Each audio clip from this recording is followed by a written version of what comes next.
evening and welcome to Off-Monroe Players production, A Sensation at the Zoo. My name is David Raymond. I represent our patron committee, who have so graciously invited you here tonight for a preview of our show, which opens tomorrow. We just wanted to say thank you to all of you. We're delighted to see so many of you here. You laugh at our jokes, you applaud when we sing, and most important of all, when we send you those carefully timed letters, you respond in the correct way. So thank you very much, and we are delighted to offer you a treat, I guess you would say, a chance to see the show before it officially opens, and also to see it with some liquid and other refreshment as well. I will just say a couple things about the shows themselves. This is a double bill, as our winter plays usually are. The first one is a play by Gilbert called A Sensation Novel, a parody of 19th century melodramatic novels with very cliched characters and very fusty rhetoric, and it's very amusing still, even though it's so old. And then the second portion of the evening is The Zoo, which is a little mini operetta. Music by Sullivan, words by Bolton Rowe. This was, Gilbert and Sullivan had collaborated a couple of times before doing this, before this was written, but they weren't Gilbert and Sullivan yet. And it takes place in an unusual venue, the London Zoo, which I guess would still be an unusual venue for a musical. So that tells you all you need to know about these two shows. They're very entertaining. I think you'll be laughing quite a bit, especially if you had some wine. And that is it. Thank you again from the Patrons Committee to the patrons. And now, there is more. I present Brian Smith, the president. Yes. President. I'm a lot more, David. Tell them all about it. Yes. Anyway, I'm here representing the group at large, the board of Off-Monroe players. So again, thank you very much. There's a few board members scattered about. Thank you all for your service. We are very happy to have you here because we are starting our 46th year.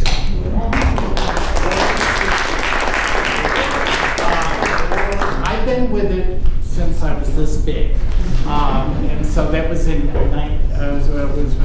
was the last century. Anyway, but for the last quarter century and more, we have been here presenting productions of Gilbert and Sullivan, and this is a production of Gilbert without Sullivan and Sullivan without Gilbert. But we do have a fully staged Gilbert and Sullivan coming up in our new venue, Downtown Presbyterian Church. We are doing Iolanthe this May. It will open Mother's Day weekend and play the weekend after. And then for next year, our season starting in November of 2023, we will be presenting The Sorcerer. And that will be directed by two of the directors tonight, Amanda Lobaugh and Charles Padilla.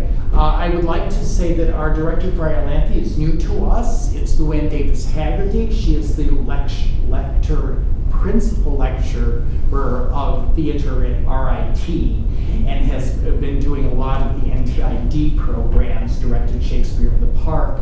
And she did a lot with Light Opera of Manhattan when she lived in New York. So she's been in all the GNSs. This was the one she chose she would like to direct for us, and we're looking forward to it. And I think there's a few cast members running around here too. So but that is coming in May. But after that, we're still looking for people to direct and everything. And so I would like, as a favor, for all of you to think on your social media, who do you know, who you might suggest, and whatever. Let us know, because new blood. Let's keep us going for 46 more years, and find directors and performers. We've had a lot of new people join the group, but we do need people interested in directing. Okay, if you would just put your minds in something that might occur to you, that would be a great thing. Oh, and then we have the Off-Monroe Players Review. We're back doing 2 performances, and if you need some entertainment for a group, or would like to suggest Gilbert and Sullivan, the Off-Monroe Players Review is available to come to you. So I think that covers a lot of Off-Monroe, and of course everything is on our webpage. And thank you again for coming, and I hope you enjoyed this sensation at the zoo. I know I did. But remind people about cell phones. Oh, I think that's in the automatic. Is that in the automatic, Kevin? There's an automatic thing that Buck has, and Kevin Indovino from WXXI does the things. But thank you, Wayne. Yes. Mine is silenced, so it makes sense. Thank you very much. There will be an intermission, and all of this will be available too, so you can round up again. Thank you.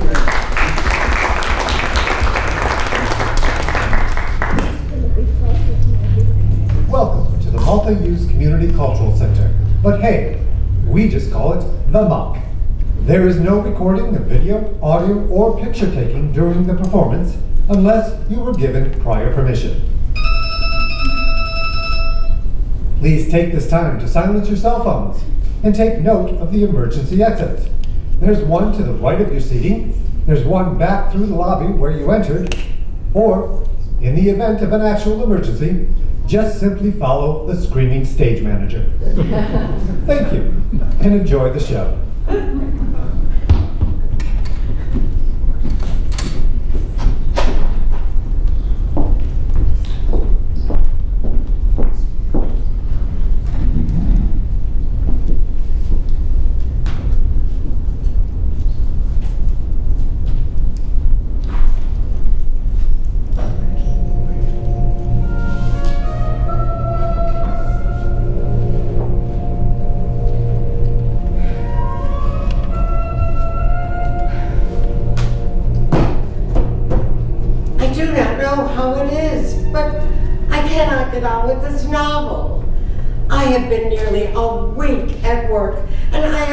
Just finished the first volume. A week! Like, I ought to have finished 3 volumes in a week. Am I not assisted by supernatural agency? Haven't I entered into a compact with the demon of romance by which I am able to turn out 50 3-volume novels per annum? And based on the strength of that compact, haven't I entered into an agreement with my publishers to supply them under heavy forfeiture with the same number of sensation novels every year until further notice? To be sure I have. But here I am in a fix. Well, shall I hesitate to summon my ghostly aid to my side? Certainly not. Now, for the incantation that will bring her to my side.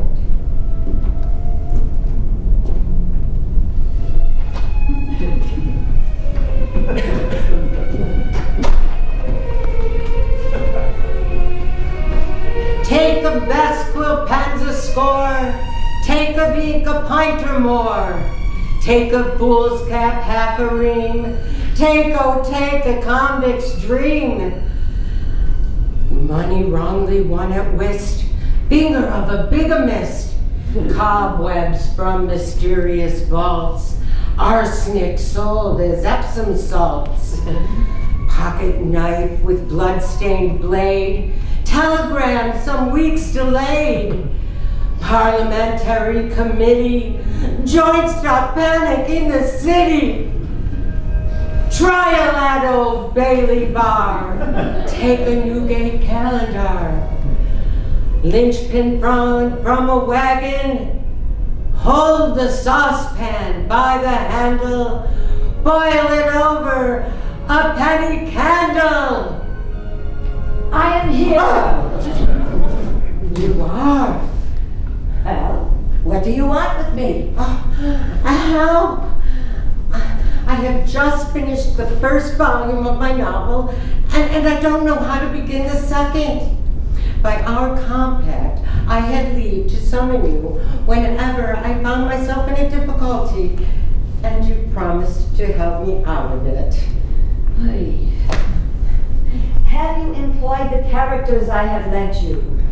The virtuous governess, the unemployed young Sunday school teacher, the sensation detective, the wicked baronet, the beautiful fiend with yellow hair and panther-like movement? I have. You have made the virtuous governess in love with the Sunday school teacher? You have made her persecuted by the wicked baronet? Yes. And the yellow-haired fiend with panther-like movement is his accomplice? She is. Have you made her fall in love with the Sunday school teacher? Had years. And he treats her with disdain? Oh, he does. Huh. Well, now let me see. Have you obeyed my advice as to diet and eat nothing but pork chops and cold plum pudding? Every day. Look at me. You have slept with your head lower than your body? Every night. You have put live shrimps down your back to make your flesh creep. Points of them. There are somewhere now. You have read the illustrated police bulletin. Through and through. Oh, you are in my power. These creatures I have lent you are slaves to my will, refuse to obey me, and I withdraw them altogether. They are accepted types, and you can't do without them. Well, true. But tell me, what is the nature of this power you exercise over them? Oh, it's very peculiar. They are all creatures who, in their mortal condition, have been guilty of positive or negative crime, and they are compelled to personate, under my direction, those stock characters of the sensation novelist which are most opposed to their individual tastes and inclinations. Then they have an existence apart from that with which they are endowed in the novel? They have, apart from it, but eventually subject to it.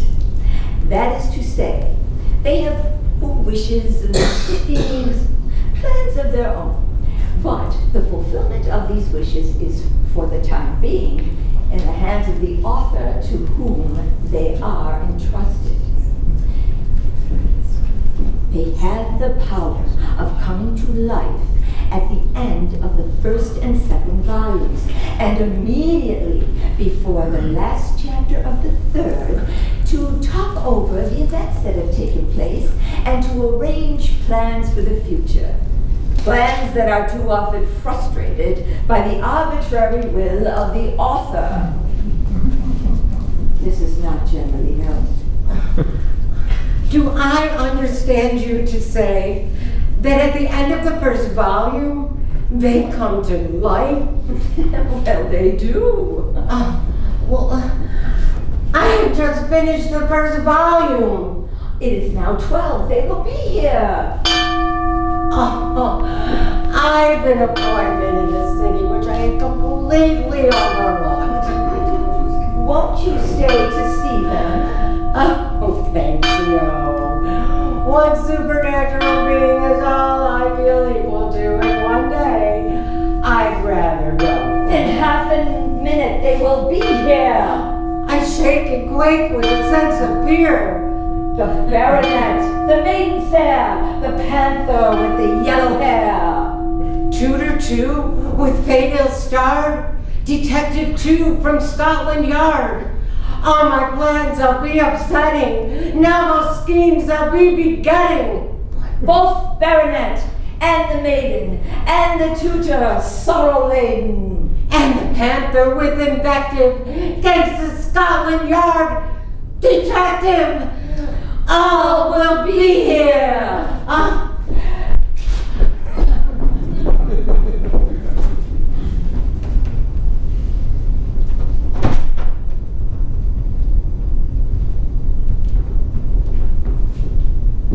Well, here we are at the end of the first volume. Once more, we, the puppets of the sensation author's will, are launched upon our eventful careers.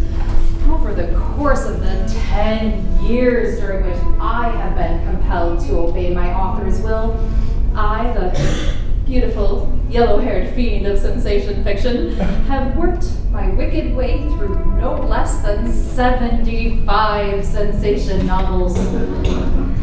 I shudder when I think of the amount of evil I have done.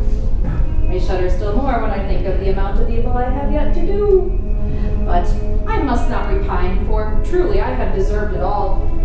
When I was a mortal, I was the indulgent mother of 5 unruly boys, an easygoing, peace-loving mother. I allowed them to have their own ways, and as punishment for my culpable neglect, I am bound to serve my author's will through the course of her natural life. It's a hard fate, but I must not repine. Truly, I would be the very model of a motherly old dame.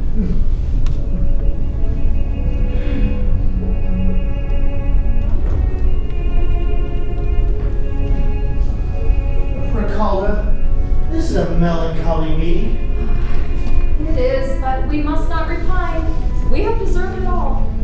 We have, but it is really hard to be a wicked baronet against one's will.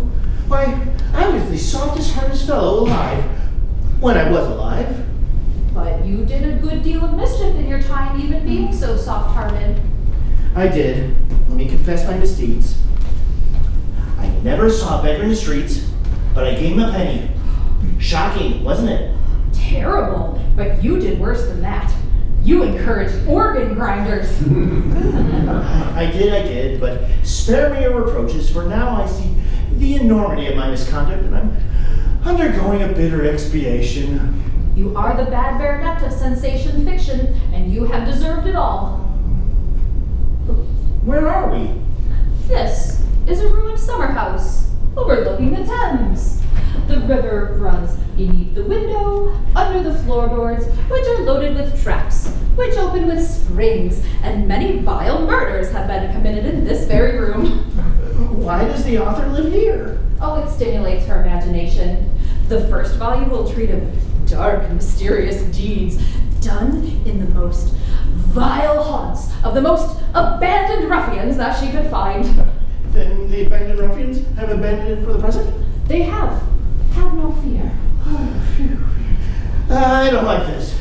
I'm a timid, nervous man, and I don't feel at all comfortable in the place. But take comfort. The second volume will treat of high life, and for that she has secured part of Windsor Castle. The third will take place in Africa, and we shall find ourselves in Barbary. It is her way, and we are all the slaves of her fancy. But where's the good young man in the novel? He ought to be here. He is here! My Ricalda! Herbert! At last we meet. Let's see. Last time we met was at the end of the new and original aesthetic romance, Heart Foam. She did not publish it. It was. You were then a mildly fleshly poet rambling around the countryside. And you were the yellow-haired, rapturous maiden of vanity, Boobledore. I was the assistant tormentor. It is some comfort to reflect that I shall go through this novel with a clean face. But with very dirty hands. Yes, that's my invariable fate. Oh, I say, ain't I a bad character? Shocking. Well, we've only reached the end of the first volume, and I've already committed a burglary, a forgery, a falsification of a baptismal entry, and I'll lay 20 to 1 odds that I will try to murder you, Herbert, before I am done. And I'll lay 20 to 1 you don't succeed. No. You're the good young man, and it wouldn't do. You've got to marry Alice. Remind me of that. I, Alice, whom I love so devotedly, and who loves me. Yes, out of the novel. Yes, exactly. In the novel, she detests me, but fortunately, we have the opportunity at the end of each volume of shaking off the detestable attributes with which the author invested us, and appearing for an hour or so in our own true light. In my true light, Alice worships me. Well, we've deserved it all. Well, We have.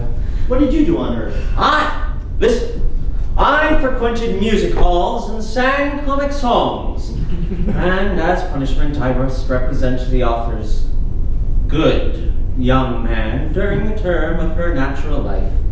Horrible, isn't it? most horrible. I don't complain, only it was too bad to make a girl of 20 of me. A girl of 20? You're a girl of 1,000. My Yes. love. Yes, you look more than 20. More than 20? What? I'm 5 and 40 if I'm a day. No, 40, I should say. Oh, 45? Upon my honor. Oh, but you'll always be young in my eyes. Then under these circumstances, I shall be content to live in them forever. Oh, yes, but the necessities of the story require that you pass yourself off for 20. You know that you, the grown-up daughter of the Grand Inquisitor, must pass yourself off for the daughter of the Duke of Ben Nevis, Lady Recalda, whom we have brought up as Alice Gray, the foundling. So, you must pass yourself off as a being no older than the so-called Alice Gray, whose title and position in society you have assumed. But then to make me fall hopelessly in love with Herbert. Hopelessly. He spurns my advances and rejects everything and tells me that he is familiar with the details of my disgraceful career. Oh, but I only spurn you in the novel. Out of the novel, I worship the very ground you walk on. Oh, I must say, it is a relief after making love to that ridiculously insipid creature Alice Gray for a whole volume. I must say, it is an agreeable relief to find yourself in the society, though for a few moments, of so superior and well-matured a person as Myra Calda.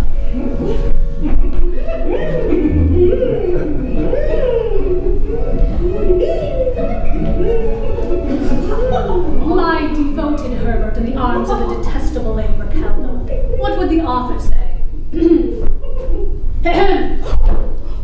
I will go and bring my actions. I will bring them, I declare. Now listen here, Alice.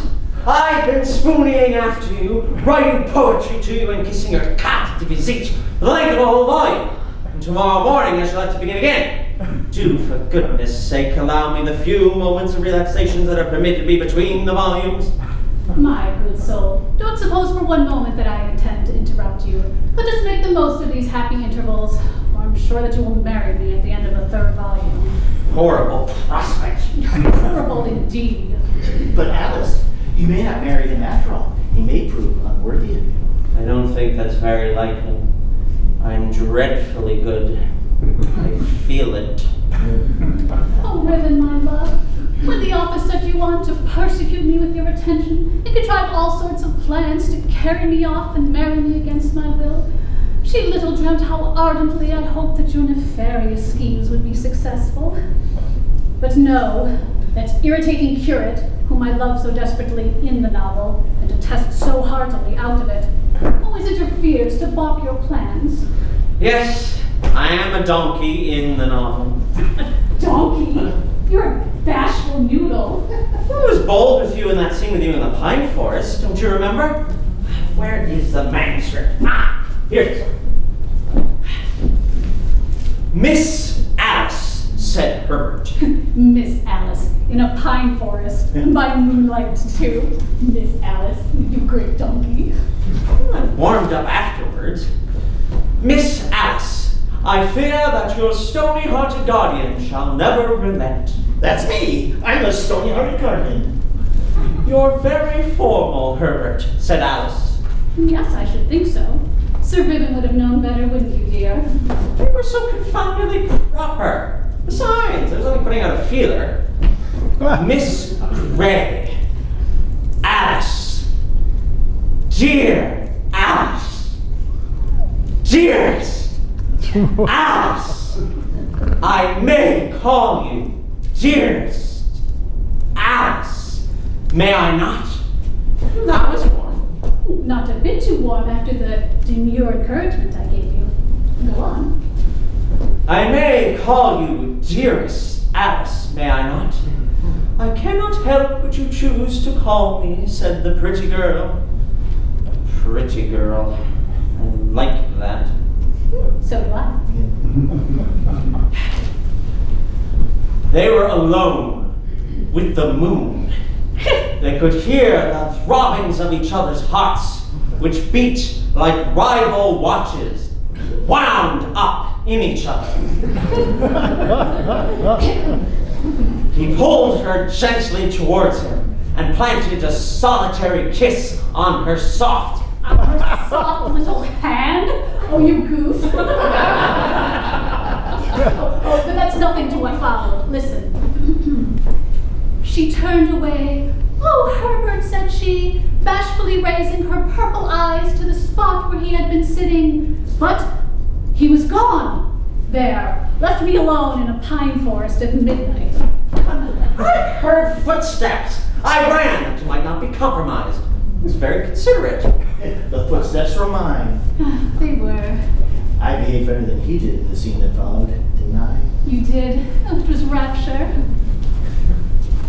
Alice, said the baronet, his cold, gray, evil eye lighting with a horrible fire. At last, I have you in my power. I heard you were in the forest, and I determined to find you. Alice covered her eyes with her hands. She tried to scream, but terror had rendered her speechless. Yes, it was delightful. I remember it all. Let's go through it again. You were alone with that painless curate. I was. You love him. I do. Why should I blush to own it? But how know you this? I lay concealed beneath yon blackberry bush, and I overheard all. Then it was unmanly done. Not so, pretty one, for I also love you, and in love as in war, all schemes are fair. Unhand me, monster. Not so, pretty one. Listen, a coach and six is in readiness in the deepest part of the forest, and I have minions who will drive you where I will. Salisbury Plain is barely 50 leagues away, and our clergy and full canonicals and aged pure are awaiting us at Stonehenge. And they will speak the words that'll make you mine. Unhand me, coward, or my shriek shall bring those around you who will make you repent the day you laid a hand on old John Gray's daughter. Help! Help! Monster, unhand that lady. There! You were always interfering when you were not wanted. Just as we were getting on so comfortably together. It's the officer's fault. Monster, unhand that lady. Alice, has he dared to offer violence? He has. Ha! Then at this deadly blow avenge the dastard outrage. Never mind the deadly blow. Delivered it straight from the shoulders between the eyes. You did. I remember it perfectly. I hope I didn't hurt you much. Never mind. It's a painful subject. In any event, I got over it. But wasn't it a delicious scene? Heavenly. Oh, Ribbon, if that donkey hadn't interrupted us, we should have been comfortably married at Stonehenge, and all would have ended happily. I'm sure I wish it had. Do you remember the chapter in which I first fell in love with you? Perfectly. It was by the old lime kiln. It was. I I was set on to you to lure you there by Sir Riven, with my panther-like movement and the lurid fascination of my yellow hair. I did! Ricalda, engage him in conversation at the brink of the lime kiln. I will come upon him from behind, and having stunned him with an unerring blow, I shall consume his body in lime, and not even a button shall remain to tell the tale. Yes, but I wouldn't agree to that. No, Sir Riven, I said, if there is murder to be done, I shall do it alone. I lured you to the lime kiln with the promise that when I had got you there, I would reveal the secret of your birth. You did. I came. Madam, I have come at your request. You tell me you have a secret which concerns me intimately. I have. Why do you turn your face away from me? No matter. It is my whim. I dare not look upon him, or he will see my deadly purpose in my eyes. You tell me you possess the secret of my birth. Oh, madam, reveal it! Listen, I have brought you here to kill you. Tremble, for your last hour has come. Merciful heavens, how lovely. It's most unexpected. Strike, woman, if you have the heart to do so. Heart? I never had a heart until now. It is the face of an angel. Unfortunately, I am a Sunday school teacher, or I would resist. Resistance is useless. Feel that arm. The muscles are of steel. Listen, I have brought you here to kill you. But now that I have seen your face, I love you. Marry me, and your life will be spared. But refuse, and I shall toss your body into the middle of yonder lime kiln, where every trace of you will be consumed. Marry you? Never. Strike if my hour has come.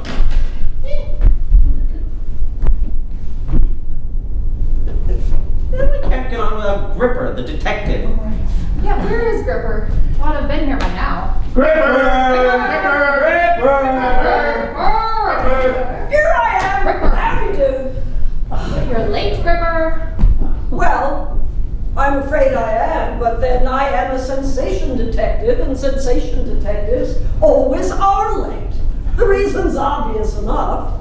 If the detective in a sensation novel were not always just too late, the novel would come to an end long before its time. If I bring to justice all the villains of the novel in the course of the first volume, what's to prevent the virtuous governess from marrying the good young curate at once? And if she does that, there's an end of everything. Of course. Why, if Gripper hadn't been just too late throughout the first volume, all would have ended happily at once. Should have married the man of my choice and been miserable for life 50 pages ago. My dear Gripper, we ought to be very much obliged to you. The longer you can prevent that catastrophe, the much better pleased we shall all be. But, why are you dressed like that? It is a disguise that I may follow you about without attracting too much attention.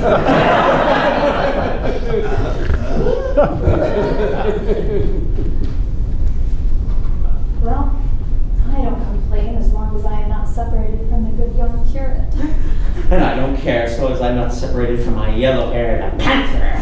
And I don't care so that I continue to be persecuted by the infamous Sir Riven. And I don't care so that I'm allowed to see this spotless, innocent Alice. Very well. Then don't complain about my being always too late. If I am only once in time, only once. The governess marries the curate immediately, and there's an end of everything. Oh, horrible. Horrible indeed. I hate you more than ever. Believe me that your sentiments are sincerely reciprocated. But there is still hope, dear Riven. After all, the author may intend us for each other. The virtuous young woman has so often married the good young man that the public must begin to tire of the incessant repetition. Yes, but don't you see, I'm such an awful villain. So you are. But couldn't I convert you? Oh, you could, if anyone could, but I'm afraid I'm too far gone for that. No, you'll have to marry the curate and live happily ever after. Marry and live happily ever after. And this is a novel that pretends to give a picture of life as it is. What's that? Alice, I I'm afraid we are booked for one another. But how much better it would be, how much more original if Alice were to reform Ribbon and you were to reform me. You two good people might be of some use then. Oh, I don't think there's any chance of reforming you, my love. You don't feel it coming on, do you? Not a chance. I'm worse than ever. Still, there are 2 volumes to come. Who knows what may happen? Well, if they reform us, what good are you? Just what I want to know. One thing is quite certain. As long as I go on assuming these preposterous disguises, I shall never contrive to bring you or anybody else to justice. I'm as conspicuous as the Crystal Palace fireworks. 1 o'clock, and we must retire into our sensation characters. Goodbye, Herbert. We will meet again at the next interval. Who knows what may happen in the meantime? No matter what happens in the novel, nothing can alter my sentiments towards you, Artemis! Alice, farewell, Alice, my own, my loved one. Farewell, Ribbon. We shall meet at the end of the 2nd volume. In the meantime, persecute me, Ribbon, as much as you please. You can't think how much I like it.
missionary to Central Africa at the beginning of the volume, and he hasn't returned yet.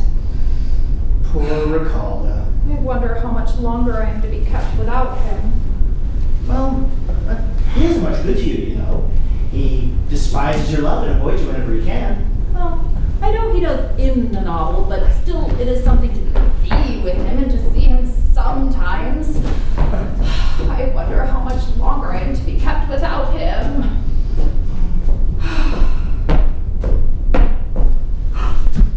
My love! My Ricalda!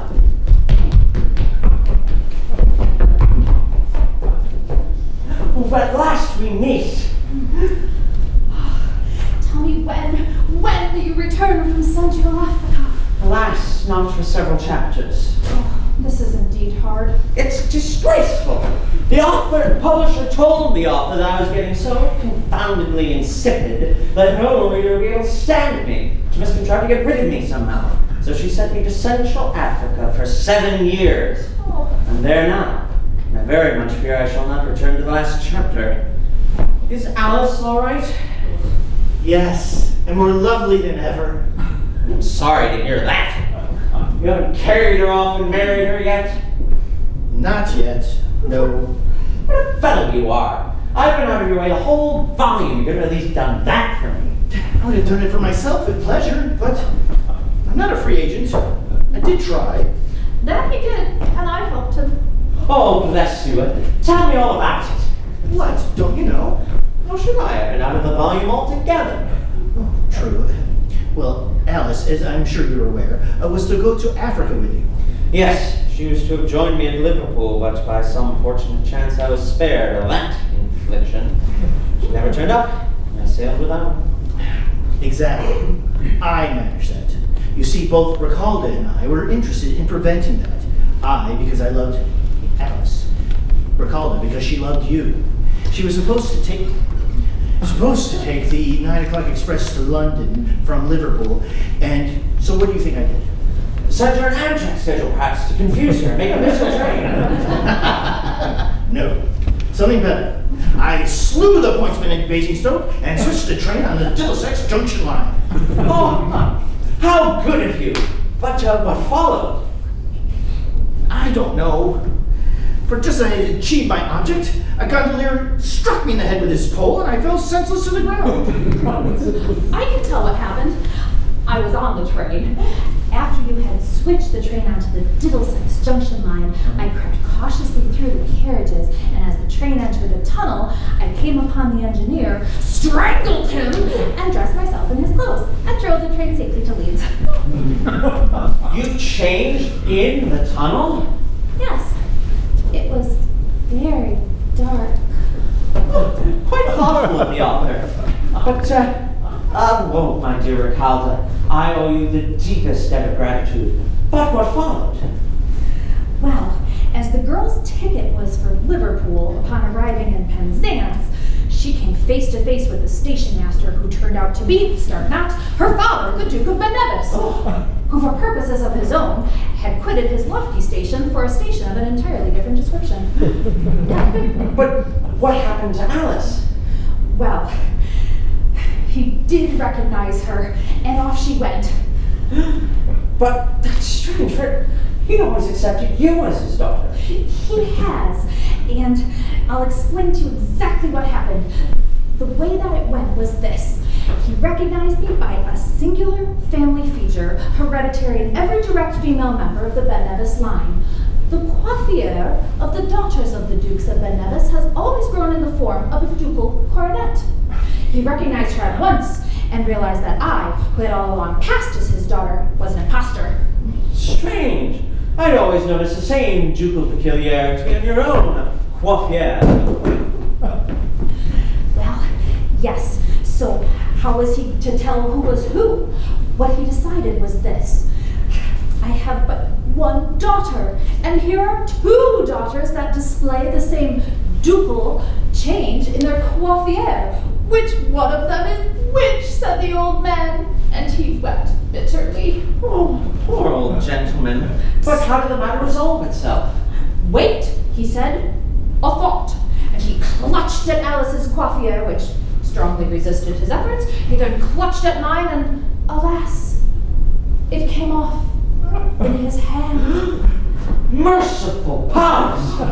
The mass of yellow hair! A considerable portion of it false. You never told me this. Well, consider it unmaidenly for a lady to talk about her toilette in the presence of a Sunday school teacher. Quite out of the question.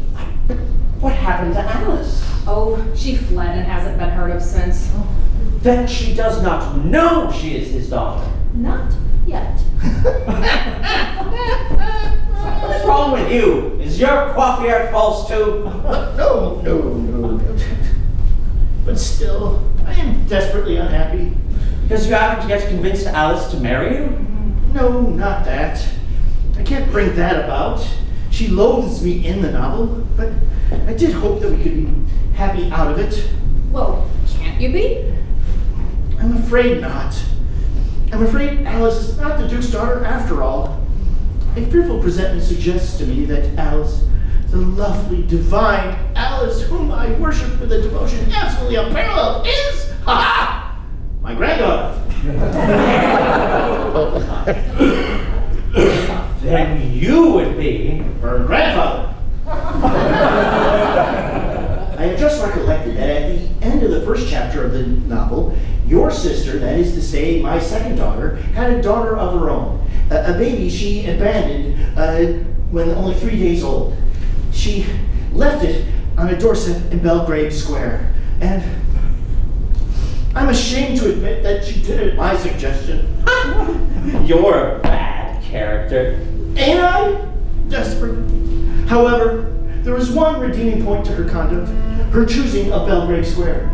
Lucy, said I, leave it on the doorsteps, the lonely airs of the 7 Dials. She said, never shall I. I love my baby more than life itself. Its happiness is everything to me, and its prosperity is my most anxious care. It shall be launched on its career in the most favorable of circumstances, and I'd be negligent in my duties as a mother if I left it anywhere short of Belgrave Square. She left it in Belgrave Square, and the nobleman adopted the child. Her Ricaldo. I'm very much afraid that the lady Ricaldo, who was put out to nurse with us, and whom you are personating, is that unhappy baby. Terrible. Hush! She comes. Leave us. Riven! Why don't you be so coldly? We have not met since the end of the first volume. Let us make the most of the short time in which we can be together. Alice, had you ever a father? No. Nor a mother? Never. Are you sure? Quite. I must have been mistaken. It has occurred to me that I might be your grandfather. And a woman, as far as I've heard, cannot marry her grandfather. You have been rightly informed. So, the grandfather is the father of the father, and you have never had a father for me to be father of, so it's impossible for me to be the father of the father you never had. But on the other hand, if you never had a father or a mother, who are your parents? That is a question that has haunted me night and day. Let me unveil a frightful tale. A tale of fraud, a tale of crime. If aught you find upon your mind, proceed. Once upon a time, a masked nobleman brought a child to my cottage and tasked me with raising that poor, unhappy babe. That babe was you. I have since learned that the mysterious nobleman who brought you to me was the eminent Duke of Ben Nevis. My daughter, though 20 years older or so, looked very much like you, like in the face. So, she popped herself into the cradle and passed herself off as you. It was Ricaldo, my daughter, who did it, I say. And you, who have hitherto passed yourself off as Miss Grey, are the child of the Duke of Ben Nevis. Oh, upon my word, this is a pretty state of things. So it seems that I, who have had to pass through 2 volumes as a quiet, humble nursery governess, am a lady of rank and fortune. This must be inquired into. So, ma'am, you're an impostor. It seems that you have passed yourself off as the daughter of the Duke of Ben Nevis and caused me, his real daughter, to be be brought up as an obscure and penniless governess.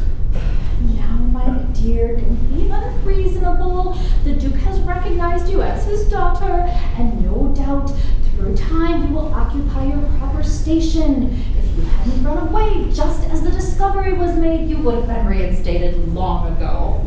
No doubt, but I did not know till a minute ago that it was through your agency that this shameful imposition was brought about. Are we not all in the author's hands? Certainly, but you might have told me this before.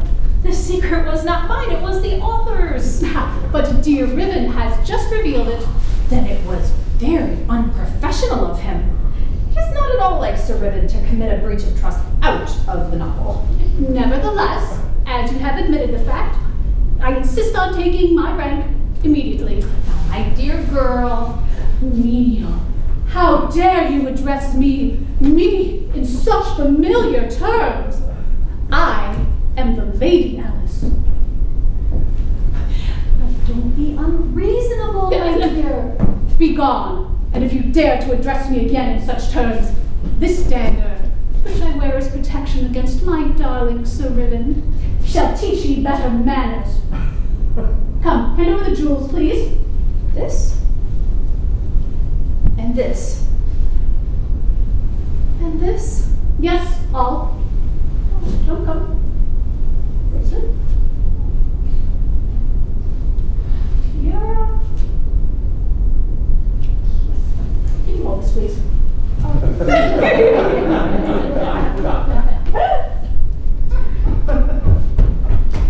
I beg your pardon, I'm afraid I'm late again. I should say so.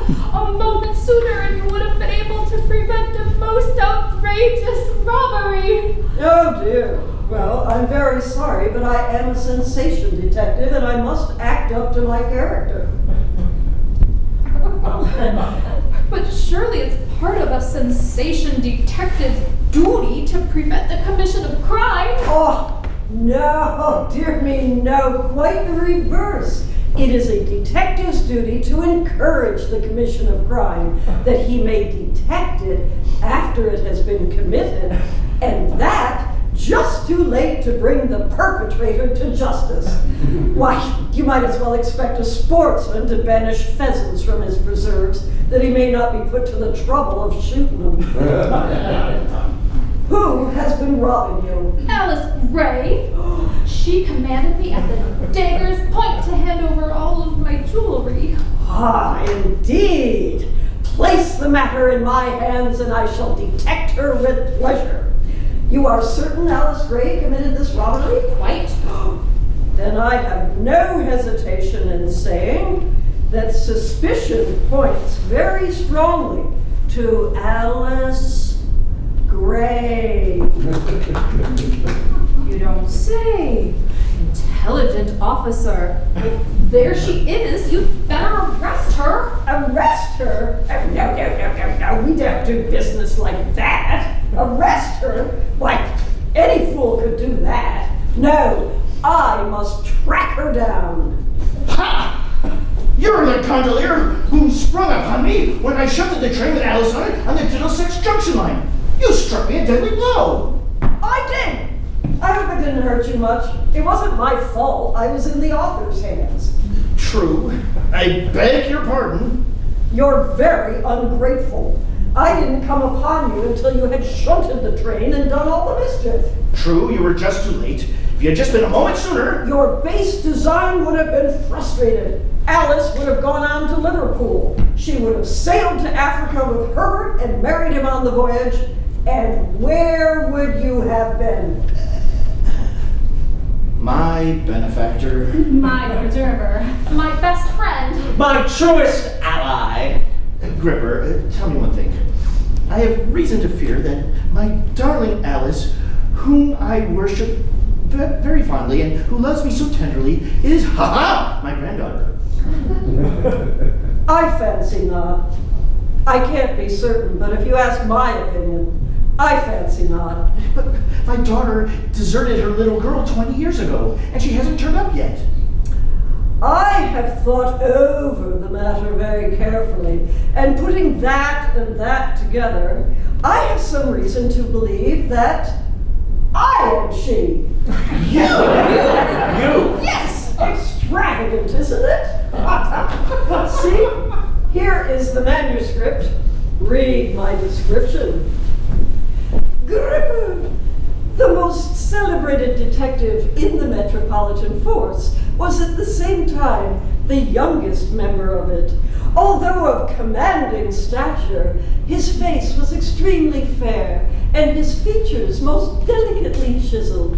His hands were as soft as down, and his figure was slight, indeed almost girlish. And his voice had a touching accent in it that was invaluable to him in his assumption of female characters. That sounds like it, doesn't it? It does! My long-lost granddaughter! Well, I can't be certain, but we will hope that I am mistaken.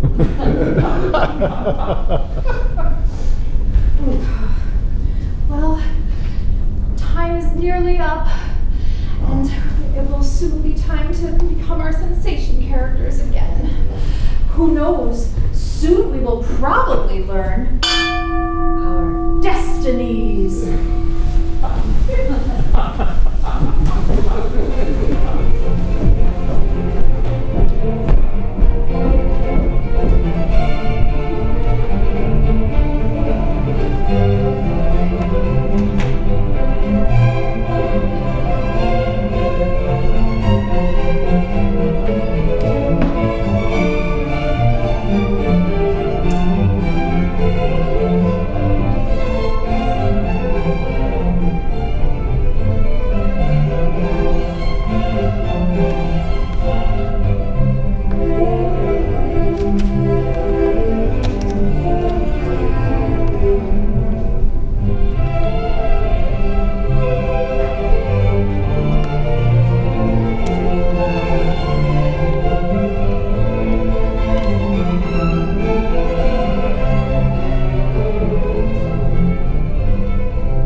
place with an insufficiently clad population. And after a milksop who can't say boo to a goose, my friend, I've such a title next to your comfortably married.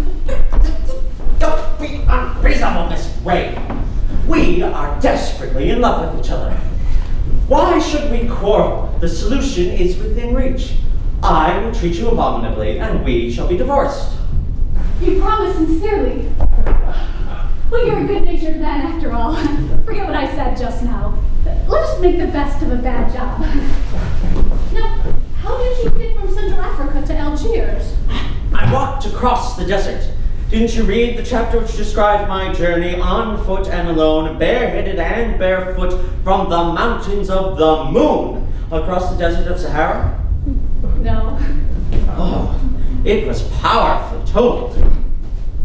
For 48 weeks, I stumbled across the scorching plains, sustaining life on nothing particularly worth mentioning. One evening, as the sun was setting in its golden splendor, I lay me down to die in the desert. Suddenly, I recalled a strange legend which stated that the unprovided traveler need never starve in the desert of Sahara. I endeavored to recall the rest of the legend describing why, but in vain, for I was maddened by hunger and thirst.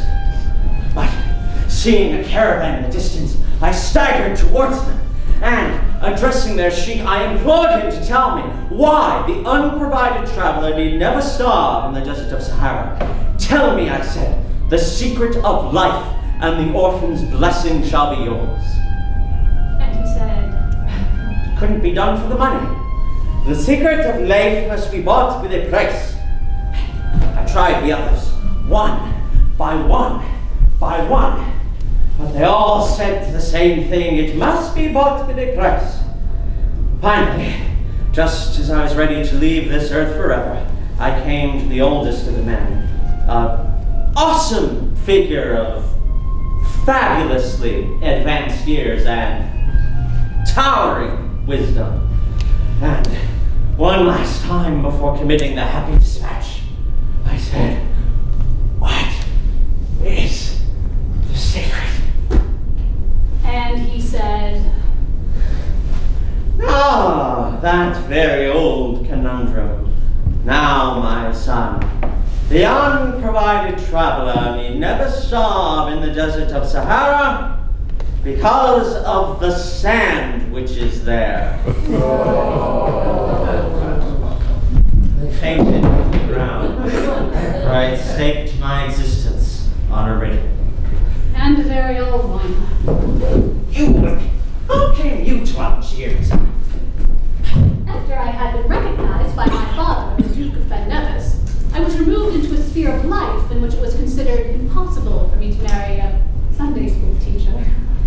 Oh, for a time I was happy, and I thought it possible that I might be intended for the infamous Sir Ribbon after all.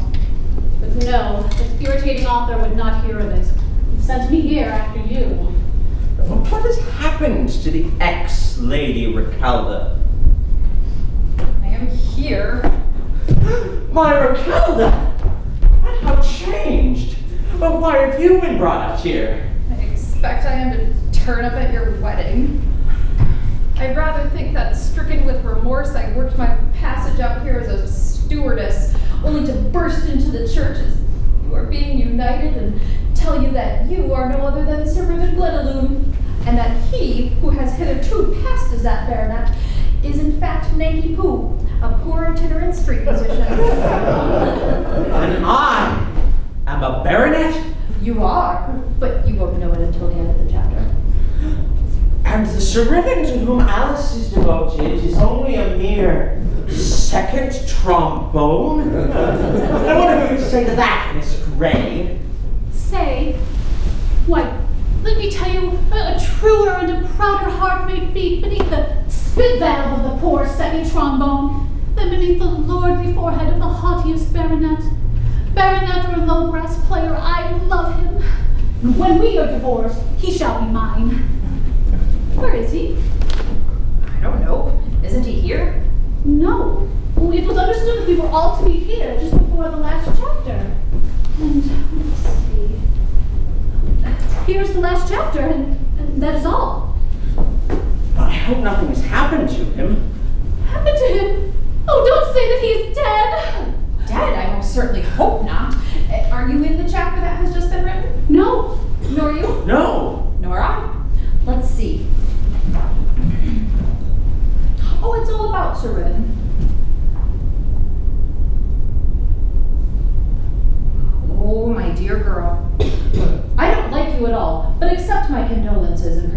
worst. Oh, the worst? Oh, read on. Now, said Sir Ribbon, when he had ascertained by passing his thumb over the end of the ponderous snicker-snee that the blade was sharp enough for the work before it. Now, said Sir Ribbon, to end a life which has long been too burdensome to bear. He locked the door, and going up to the cheval glass, took one last look at the magnificent but diabolical frame which had worked so much mischief in its time. A solitary tear trickled from the corner of his gray eye and made its way down his detestable cheek. "'Tis the first," said he, "and it shall be the last." And so saying, he clutched the snicker-snee and swung it 3 times round his head, and towards the middle of the third swing the blade shot like lightning towards the thickest part of the bad man's neck. "A very neat blow," he said, as the head bounded into the air and fell heavily on the ground. The lips still moved spasmodically. With a dreadful hiss and a frightful effort, he managed to hiss out the words, "A fine blow," when the jaw fell and the vital spark departed, never to return. Oh, poor Sir Ribbon. He was a good fellow out of the novel. Now look here. I propose we don't stand this. I propose we rebel. Let's summon the author and have it out with her. Let's insist that the novel shall end as we like. We will! Author! Author! Author! Ladies and gentlemen, what is it? You have killed Sir Ribbon! You have murdered a true gentleman, and we insist upon his being restored to life. We are sensation stop characters. If you don't do it, we will never work for you again. You need us. But reflect, he was such an awful scoundrel. What he was, you made him. Well, you don't want him back, do you? Most certainly. What?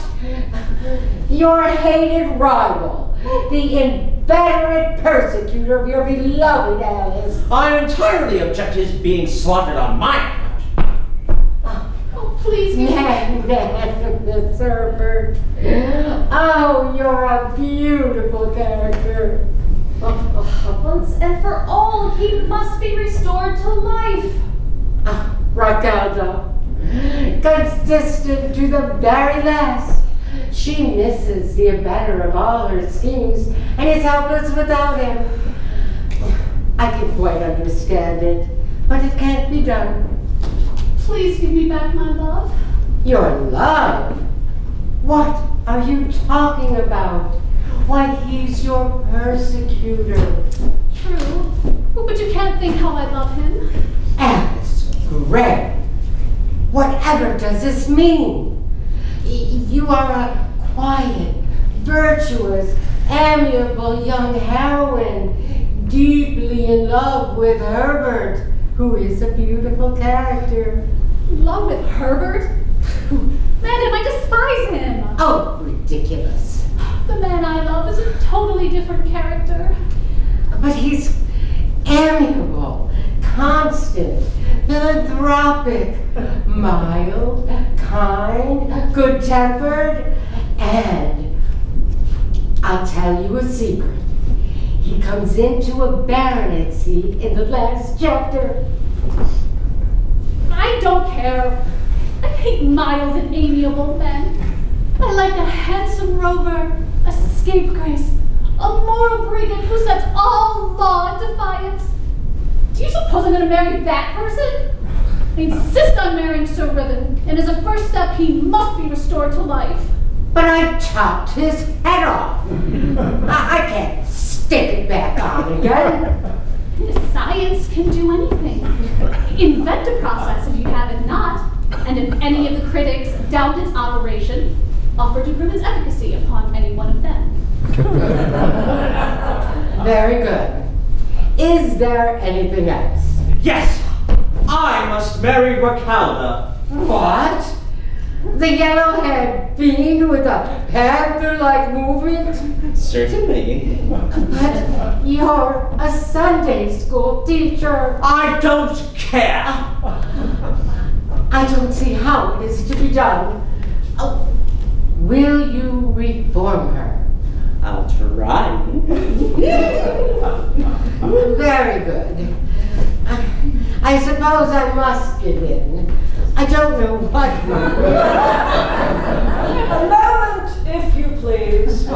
I wish to speak with you about my fate. You're too late. We've settled everything. If you had been here a moment sooner, Ripper, you might have been consulted. But I'm bound to be late. I can't be in time. Damn it, madam! Watch your language. You don't know who you are. If you did, you would be more guarded in your expressions. Then I do turn out to be somebody else? Oh, I should say you did. Oh, there's such a surprise in store for you. Listen, you are here in Algiers in disguise to arrest the wicked Raquelda immediately after she informs Herbert in the church that he is no other than Sir Ribbon. Much to the surprise and consternation of the clergyman and the delighted surprise to yourself, you turn out to be none other than the... Sir Ribbon's abandoned granddaughter. Yes. How did you know that? I guessed it. Well, that was rather sharp for a detective. Yes, you turn out to be the granddaughter. Now, ain't you sorry you said Danny? No, madam, I am not. I protest against such a discovery. It's ridiculously absurd. I've been a detective all my life, and I protest against being changed into a lady at my time of life. But you'll be a very fine lady. I'd rather be a very fine detective. You shall marry an earl. I prefer a bloodhound. Will you let me leave it doubtful? On no account. If I'm not allowed, I'll never work for you again. I'm a sensation detective, and you can't get on without me. Very well. I give in. You shall continue to be a detective, a very fine man. That's settled. I shall change the last chapter.